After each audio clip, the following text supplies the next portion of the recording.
Good morning everyone, চলে এলাম আরও আরেকটা নতুন ব্লগ নিয়ে। এখন বাজে সকাল 6:30, তাই লাইট জ্বালিয়ে ঘরটাকে আলো করে নিলাম, কারণ ঘরটা ছিল একটু একটু অন্ধকার। আর যে মুগ ডালটা আগের দিন রাতে ভিজিয়ে রেখেছিলাম সেটাকে ফ্রিজ থেকে বার করে নিলাম, কারণ সোম এখন মুগ ডাল নিয়ে যায়, জানোই তোমরা, শসা আর পেঁয়াজ দিয়ে।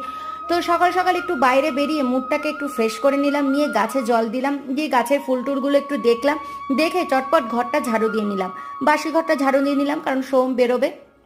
তো ঘরটা ঝাড়ু দিয়ে চলে আসলাম, আমি নিজে ফ্রেশ হলাম, তারপরে চলে আসলাম কিচেনে।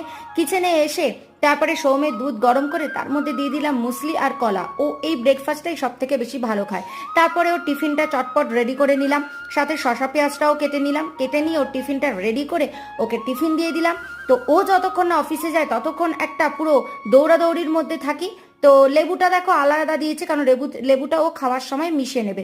তো চলো, সোম বেরিয়ে গেল, সোমকে টিফিনটা দিয়ে দিলাম। তো চলো বাই, আবার পরের কাজ শুরু করে দিই।